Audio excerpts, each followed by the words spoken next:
Hi అండి. అందరికీ నమస్కారం. Welcome to my channel. ఈ వీడియోలో ఏపీ ప్రభుత్వ పెన్షనర్లకు ముఖ్య గమనిక అండి. ఈ నెల నుండి మీ పెన్షన్ పెరుగుదల డీఆర్ అప్డేట్స్ అంటూ అప్డేట్ రావడం జరిగింది. మరి దీనికి సంబంధించిన పూర్తి వివరాలు ఈ వీడియోలో తెలుసుకుందాము. వీడియో అయితే ఎక్కడే గాని స్కిప్ చేయకుండా ఎండ్ వరకు చూసేయండి. అప్పుడే ఇన్ఫర్మేషన్ పూర్తిగా అర్థమవుతుంది. అలాగే వీడియో చూస్తున్న ప్రతి ఒక్కరు వీడియో అయితే లైక్ చేయండి ఫ్రెండ్స్. ఈ వీడియోని తోటి ఉద్యోగ పెన్షన్ మిత్రులతో అయితే షేర్ చేయండి.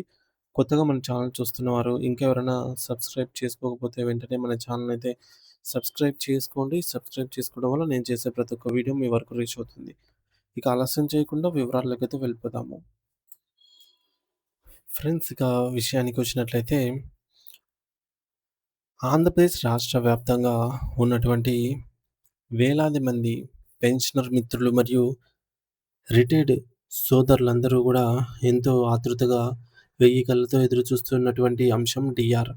సో, డిఆర్‌నెస్ రిలీఫ్ బకాయిల కోసం చెల్లింపుల కోసం అన్నమాట. అలాగే వారి యొక్క నెలవారీ పెన్షన్ మొత్తంలో రాబోయే పెరుగుదలకు సంబంధించి గూడా అత్యంత తాజా మరియు కీలకమైన సమాచారాన్ని ఇప్పుడు మనము వివరంగా అయితే తెలుసుకునే ప్రయత్నం చేద్దాము. సో, గత 4, 5 రోజుల నుండి సోషల్ మీడియాలో మరియు మన పెన్షనర్ సోదరుల మధ్య ఒకటే చర్చ జరుగుతుందండి. ఏంటంటే చాలామంది పెన్షనర్లు కామెంట్ సెక్షన్‌లో మరియు తమ వ్యక్తిగతంగా పదే పదే ఒక విషయాన్నైతే అడుగుతూ ఉన్నారు. అదేంటంటే అసలు మనకు రావాల్సినటువంటి టీఆర్ అరియర్స్ పరిస్థితి ఏమిటి? అలాగే ప్రభుత్వం వీటిని ఎప్పుడు విడుదల చేస్తుంది? అసలు బిల్లుల ప్రక్రియ ఏ దశలో ఉంది? అని ఆవేదనతో అయితే ఆరాధిస్తూ ఉన్నారనమాట. ముఖ్యంగా ప్రభుత్వ నిధులను వేగంగా నేరుగా లబ్ధిదారుల ఖాతాలోకి జమ చేసేటటువంటి ఈ యొక్క ఆర్‌బీఐ ఈకుబేర్ పోర్టల్‌లో ఈ పెన్షన్ బకాయిల బిల్లులకు సంబంధించి ఇంకా బ్యాచ్ నంబర్స్ అయితే ఎందుకు రావటం లేదు అని చాలామంది తమ సందేహాలనైతే వ్యక్తం చేస్తూ ఉన్నారు. అసలు ఈకుబేర్ అంటే ఏమిటో మనం ముందుగా అర్థం చేసుకోవాలి.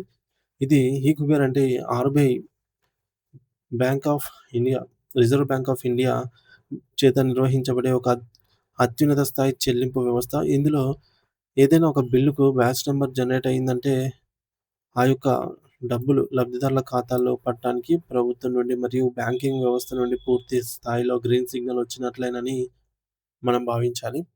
అంటే బ్యాచ్ నంబర్ పడిన కొద్ది గంటల్లోనే లేదా రోజుల్లోనే మీ యొక్క సొమ్మనేది మీ ఖాతాలో చేరుతుంది. అయితే ప్రస్తుతానికి అందుతున్న తాజా సమాచారం ప్రకారంగా కేవలం ప్రభుత్వ విధుల్లో ఉన్నటువంటి ఉద్యోగులకు, అంటే సర్వింగ్ ఎంప్లాయీస్ సంబంధించి అరియర్ బిల్స్ మాత్రమే ఈక్యూబర్ పరిధిలోకి వెళ్ళటం జరిగింది. కానీ దురదృష్టవశాత్తు పెన్షనర్లకు సంబంధించి డీఆర్ అరియర్స్ బిల్లులు ఇంకా ఆ స్థాయికైతే చేరుకోలేదు. మరి దీని గురించి ఇంకా లోతుగా వివరిస్తే గతంలో మనం అనుకున్నట్లుగా ఉద్యోగుల బిల్లుల కదలిక అనేది వేగంగా ఉన్నప్పటికీ పెన్షనర్ల బిల్లులు మాత్రం ఇంకా ఆర్థిక శాఖ, ఫినాన్షియల్ డిపార్ట్మెంట్ మరియు ట్రెజరీ కార్యాలయ స్థాయిలోనే ఆగిపోయి ఉన్నాయి. ప్రస్తుతం ట్రెజరీ నుండి అందిన సమాచారం ప్రకారంగా పెన్షనర్ల డీఆర్ బకాయిల ఫైల్ ఇంకా నిర్ణీత స్థాయిలోనే ప్రాసెసింగ్‌లో ఉంది. అందుకే ఈ యొక్క బిల్లులో ఎటువంటి కదలిక లేని కారణంగా గత కొన్ని రోజులుగా దీనిపై ఎటువంటి సానుకూల అప్డేట్ అయితే ఇవ్వలేకపోతున్నామండి. ఏదేమైనప్పటికి కూడా ఈ కుబేర్ ద్వారా ఎప్పుడైతే బ్యాచ్ నంబర్స్ కేటాయించబడతాయో అప్పుడు మాత్రమే మీ ఖాతాల్లో నగదు పడే అవకాశం అయితే ఉంటుందని మీరు గమనించాలి.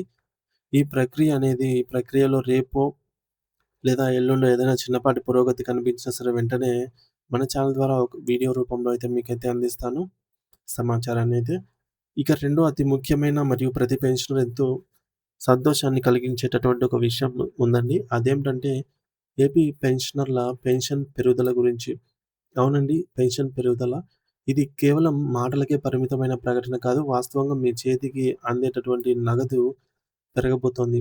మరి దీనికి ప్రధాన కారణంగా గౌరవ ఆంధ్రప్రదేశ్ హైకోర్టు ఇచ్చిన ఒక చారిత్రాత్మక మరియు మానవీయ తీర్పయితే ఉంది. గతంలో పెన్షనర్ల నుంచి ఈ యొక్క కమ్యుటేషన్ అని జెప్పేసి అమౌంట్ రికవరీ చేసే క్రమంలో ప్రభుత్వం నిర్ణయించిన కాల పరిమితి కంటే అదనంగా రికవరీ చేయటం జరిగింది. అంటే 15 ఏండ్ల కాల పరిమితి ముగిసిన తర్వాత గూడా పెన్షనర్లకు డబ్బులైతే కట్ అయ్యాయి. ఈ అదనపు రికవరీని తక్షణమే నిలిపివేయాలనైతే మరియు ఆ యొక్క మొత్తాన్ని తిరిగి చెల్లించాలని కోర్టు ఆదేశించింది. ఈ నేపథ్యంలో ఎవరైతే అదనపు రికవరీకి గురయ్యారో వారికి ఆ సొమ్మును సర్దుబాటు చేసే క్రమంలో ప్రభుత్వం గతంలో ఈ యొక్క రికవరీ ప్రక్రియను 6 నెలల పాటైతే నిలిపివేసిందనమాట. సో, మనకు ఎగ్జాక్ట్‌గా 1 ఇయర్ కిందట ఈ యొక్క కంప్లీషన్ అమౌంట్ ఎవరైతే 13 సంవత్సరాలు ఐ థింక్ ఎవరైతే కంప్లీషన్‌కి సంబంధించి 130 నెలలు పూర్తి చేసుకున్నారో వారికి తదుపరి రికవరీ అనేది నిలిపివేయాలి అని జెప్పేసి ప్రభుత్వం ఉత్తర్వులు జారీ చేసింది. మెమో అయితే జారీ చేసిన సంగతి మనందరికీ తెలిసిందే ఫ్రెండ్స్. సో, ఈ యొక్క మెమో ద్వారా 6 నెలల పాటు రికవరీనైతే పూర్తిగా నిలిపివేశారు. మరి తర్వాత కోర్టు ఉత్తర్వులు వచ్చిన తర్వాత కోర్టు ఈ రికవరీని సమంజసమే అని పెన్షనర్లకు వ్యతిరేకంగా ప్రభుత్వానికి అనుకూలంగా తీర్పిచ్చిన నేపథ్యంలో ప్రభుత్వం ఈ యొక్క 6 నెలల బకాయిలను రెగ్యులర్‌గా రికవరీతో పాటుగా ఈ యొక్క 6 నెలల రికవరీని 1/2 అంటే ప్రతి నెల సగం సగం ఈ విధంగా చేసుకున్నట్లయితే మొత్తం 12 నెలల వరకు అవుతుంది. సో, 12 నెలలు అయితే రికవరీ అయితే చేసింది. సో, ఇది లాస్ట్ మంత్ అన్నమాట. పోయిన మంత్ అనేది లాస్ట్ మంతు. కాబట్టి ఇక మీదట అటువంటి రికవరీలు అయితే జరగవు. సో, కాబట్టి గత ఏప్రిల్ నెల అంటే గత నెలతోనే ఈ యొక్క రికవరీకి సంబంధించి ఆహ్, వాయిదాలలో గడువనేది విజయవంతంగా ముగిసిపోయిందనమాట. అంటే ఈ యొక్క మే నెల నుండి మీ యొక్క పెన్షన్ నుండి కమ్యూటేషన్ కింద కట్ అయ్యే అదనపు సగం మొత్తం అనేది ఇక మీదట ఎటువంటి కట్ లేకుండా ఆహ్, కట్ అవ్వదనమాట. దీనివల్ల మీ యొక్క నెట్ పెన్షన్‌లో స్పష్టమైన తేడా అయితే కనిపిస్తుంది. ఉదాహరణకు మే నెల పే స్లిప్‌లో ఏప్రిల్ నెల పే స్లిప్‌తో పోల్చి చూసినట్లయితే మీకు ఎంత మొత్తం పెరిగిందో మీకైతే స్పష్టంగా తెలుస్తుంది ఫ్రెండ్స్. ఈ యొక్క మార్పును మీరు ఎలా గమనించాలంటే మీ యొక్క స్మార్ట్ ఫోన్ ద్వారా సీఎఫ్ఎంఎస్ పోర్టల్‌లోకి వెళ్లి మీ యొక్క యాన్యువల్ పెన్షన్ పేమెంట్ అని జెప్పేసి ఉంటుంది. యాన్యువల్ పెన్షన్ స్టేట్మెంట్‌లోకెళ్ళి ఈ యొక్క ఆప్షన్‌లో మీరు మే నెల వివరాలు చూడొచ్చు. ఒకవేళ అది మీకు సాంకేతికంగా తెలియకపోతే కంగారు పడొద్దండి. మనందరికీ మే 28వ తేదీ అర్ధరాత్రి నుంచి ఆహ్, ఈ యొక్క మే నెలకు సంబంధించి పెన్షన్ పే స్లిప్స్ అయితే ఆన్‌లైన్‌లోకి అందుబాటులోకి వస్తాయి. అప్పుడైనా మీరు డౌన్‌లోడ్ చేసుకొని సరిపోల్చుకోవచ్చు. కేవలం 130 నెలల రికవరీ దాటిన వారికి అంటే అప్పట్లో రికవరీ నిలిపివేసిన వారికి మాత్రమే ఈ ప్రయోజనం అయితే కలుగుతుంది. కేవలం 50 లేదా 100 నెలల రికవరీలో ఉన్నవారికి అదే విధంగా కట్ అవుతుంది. సో, గతంలో ఎవరికైతే 6 నెలలు రికవరీని నిలిపివేశారో వారికి మాత్రమే పూర్తయిందనమాట. వారికి మాత్రమే ఆ సగం పెన్షన్ అనేది ఇంకా కట్ అవ్వకుండా వస్తూ ఉంటుంది. ఇక మూడవ అంశమైనటువంటి ఏపీజీఎల్ఐ పాలిసీకి సంబంధించినది. కొత్త నిధులు మీ యొక్క ఏపీజీఎల్ఐ లోన్‌లు తీసుకోవాలన్నా, లేదంటే మీ యొక్క పాలిసీని క్లెయిమ్ పొందాలన్నా ఇప్పుడు విధానం అయితే మారిందండి. సో, గతంలో ఆహ్, డైరెక్టర్ లాగిన్ నుండి నేరుగా ట్రెజరీకి వెళ్ళే బిల్లులు ఇప్పుడు మొదటగా నిధి పోర్టల్ ద్వారా మీ యొక్క డీడీఓ లాగిన్‌కైతే వెళ్తున్నాయి.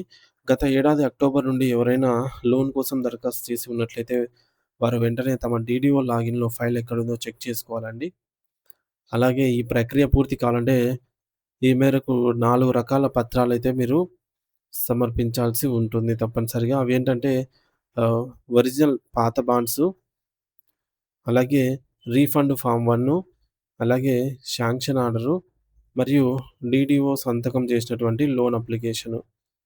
ఈ 4 పత్రాలు సరిగ్గా అప్‌లోడ్ చేస్తేనే ట్రెజరీ నుండి మీ యొక్క డబ్బులనేది విత్‌డ్రాల్ అవుతుంది. లేదంటే మీ ఫైల్ అక్కడే పెండింగ్‌లో ఉండిపోయే ప్రమాదం ఉంది. కాబట్టి పెన్షనర్ మిత్రులందరూ గూడా ఈ మార్పులను గమనించి తమ ఆర్థిక లావాదేవీలలో సరిచూసుకోవాలనైతే కోరుతున్నాము. సో, పెన్షనర్ల డీఆర్ బకాయిల బిల్లులు ఇంకా ఆర్థిక శాఖ వద్దే ఉన్నాయి. ఈ కుబేర్ స్థాయికైతే చేరుకోలేదు. అందుకే ఇంకా అవి జమ కాలేదు చాలామందికి డీఆర్ అరియర్స్. ఈ కుబేర్‌లో బ్యాచ్ నంబర్స్ వస్తేనే పెన్షనర్ల ఖాతాల్లో బకాయిల నగదనేది జమ అవుతుంది. హైకోర్టు తీర్పు ప్రకారం కంప్లీషన్ అదనపు రికవరీ నిలిచిపోవడంతో మే నెల నుండి పెన్షన్ అనేది పెరగనుందన్నమాట. ఈ మే నెల నుంచి పెన్షన్ పెరుగుదల. ఇక ఏప్రిల్ నెలతో 12 నెలల వాయిదా సర్దుబాటు ప్రక్రియ పూర్తయింది కాబట్టి ఈ మే నెల పెన్షన్ పే స్లిప్‌లో పెరుగుదల అయితే కనిపిస్తుంది. మే నెల 28వ తేదీ ఈ నెల 28 అర్ధరాత్రి తర్వాత సీఎఫ్ఎంఎస్ పోర్టల్‌లో కొత్త పెన్షన్ పే స్లిప్స్ అయితే అందుబాటులో ఉంటాయి. ఇక ఏపీజేఎల్ఐ లోన్స్ మెచ్యూరిటీ కోసం పాత బాండ్స్ మరియు శాంక్షన్ ఆర్డర్స్ వంటి పత్రాలను డీడీఓ లాగిన్ ద్వారా అప్‌లోడ్ చేయడం తప్పనిసరి. సో ఫ్రెండ్స్, ఈ విధంగా ఆంధ్రప్రదేశ్ ప్రభుత్వ పెన్షనర్స్ ఎదురుచూస్తున్న డీఆర్ బకాయిల చెల్లింపుల్లో కొంత సాంకేతిక జాప్యం అయితే జరుగుతుందని చెప్పాలి. మరియు బిల్లులు ఇంకా ప్రాసెసింగ్ దశలోనే ఉన్నాయి. అయితే కమ్యుటేషన్ అదనపు రికవరీ ముగియనుండడంతో మే నెల నుంచి పెన్షనర్ల చేతికొచ్చే నెలవారీ పెన్షన్‌లో నగదు పెరుగుదల అయితే కనిపిస్తుంది. ఇది వారికి పెద్ద ఊరటనిచ్చే విషయము. అలాగే ఏపీజీఎల్ఐ క్లెయిమ్స్ కోసం మారిన కొత్త నిబంధన ప్రకారంగా డీడీఓ లాగిన్ ద్వారా ఈ మేరకు పత్రాలనైతే సమర్పించడం ద్వారా పెండింగ్‌లో ఉన్నటువంటి డబ్బులను పొందవచ్చు. మొత్తానికి మే నెల పెన్షనర్లకు ఆర్థికంగా కొంత మేలు చేకూర్చే నెలగా అయితే మారబోతోంది.